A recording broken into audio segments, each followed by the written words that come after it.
Dios hace sus mejores obras en lo vacío. Nancy Guthrie. Originalmente publicado en inglés en el 2020 como God Does His Best Work with Empty for Tadale House Publishers. 2020 por Nancy Guthrie. Todos los derechos reservados.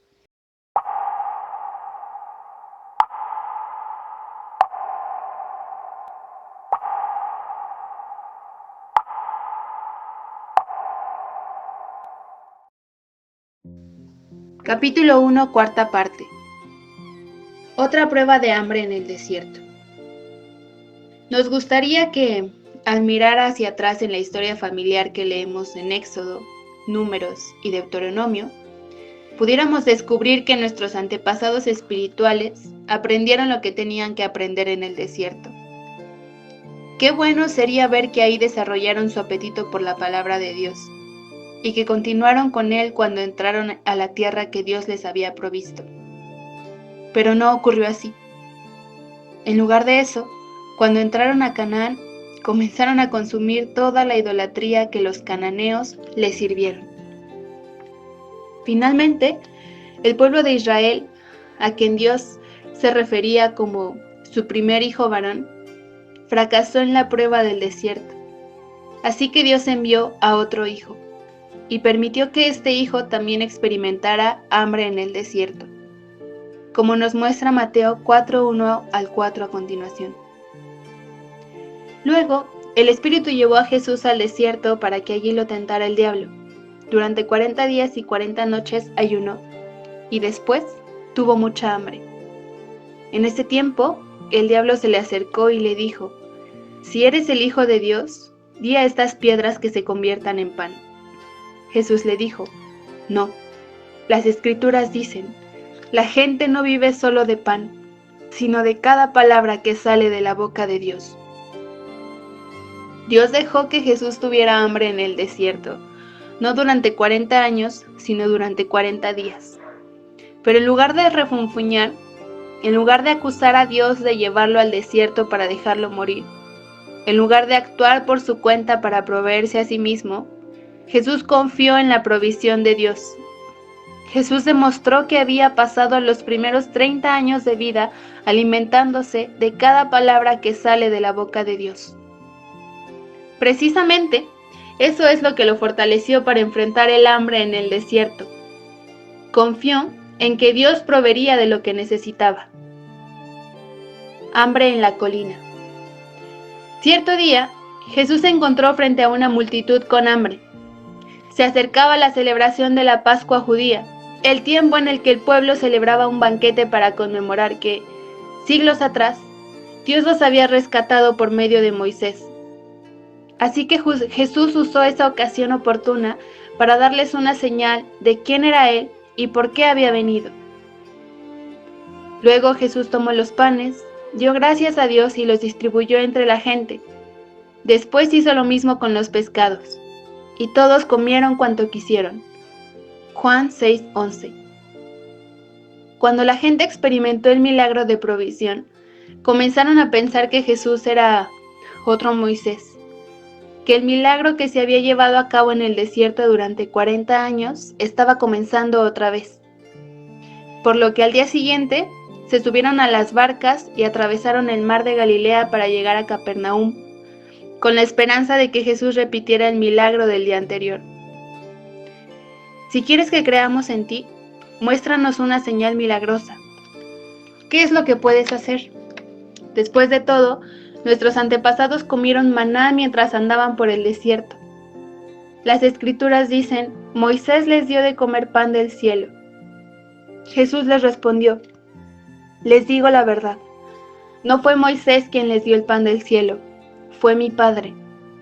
Y ahora, Él les ofrece el verdadero pan del cielo, pues el verdadero pan de Dios es el que desciende del cielo y da vida al mundo. Señor, le dijeron, danos ese pan todos los días.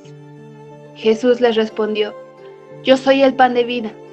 El que viene a mí nunca volverá a tener hambre. El que cree en mí no tendrá sed jamás. Juan 6:30 al 35. La gente tenía razón al relacionar el milagro que acababan de experimentar en su época con la historia de lo que había ocurrido en la época de Moisés. Pero no entendían el asunto central del milagro. No veían lo que la señal indicaba. Jesús no es simplemente el canal de la promesa de Dios de dar pan, como lo fue Moisés. Jesús es el mismo pan. Y Jesús estaba parado ahí y se ofrecía a sí mismo para ellos. Ahora bien, lo que habría tenido sentido en ese momento era que ellos hubieran llegado a Él. De hecho, que hubieran corrido hacia Él. Pero en lugar de eso, hicieron algo que seguramente nos suena muy familiar. Después de leer la historia de sus antepasados, de nuestros antepasados, en el desierto, ellos refunfuñaron. Jesús dijo: «Yo soy el pan vivo que descendió del cielo. Todo el que coma de este pan vivirá para siempre, y este pan que ofreceré para que el mundo viva es mi carne». Entonces la gente comenzó a discutir entre sí sobre lo que él quería decir. ¿Cómo puede este hombre darnos de comer su carne?, se preguntaban. Por eso Jesús volvió a decir: «Les digo la verdad, a menos que coman la carne del Hijo del Hombre y beban su sangre, no podrán tener vida eterna en ustedes. Pero todo el que coma mi carne y beba mi sangre tendrá vida eterna, y yo lo resucitaré en el día final». Juan 6, 51, 54.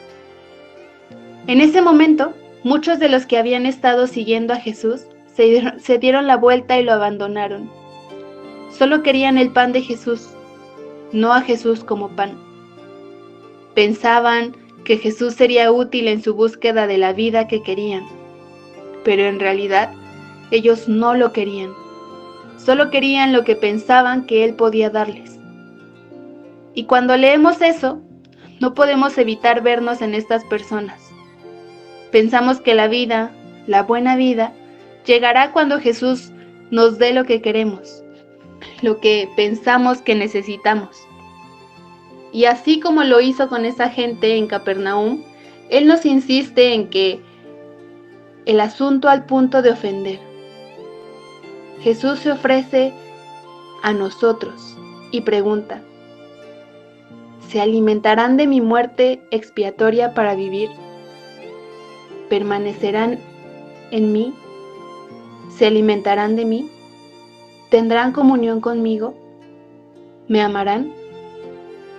¿Alimentarán su anhelo de mí en lugar de insistir en tener lo que anhelan ustedes? Tal vez no despreciemos inmediatamente el ofrecimiento que Jesús hace de sí mismo, como estas personas lo hicieron aquel día en Capernaum. Quizás seamos más corteses, pero nuestras actitudes y acciones a menudo dicen: «Gracias, Jesús, yo te respeto y aprecio tu ofrecimiento, pero si en realidad quisieras ayudar, incrementarías mi cuenta bancaria, aumentarías mi familia o mejorarías la estima que los demás me tienen». Y Jesús nos ve a los ojos y dice: ¿acaso no entienden? Si ustedes no se alimentan de mí, van a morir de hambre. Pero cuando se alimentan de mí, ingerirán mi vida ilimitada, imparable y eterna. Qué tragedia sería que Jesús supliera todas nuestras listas de deseo y que no supliera nuestra necesidad más profunda. Qué tragedia que nos colmara de lo que queremos y nos dejara vacíos de lo que en realidad necesitamos.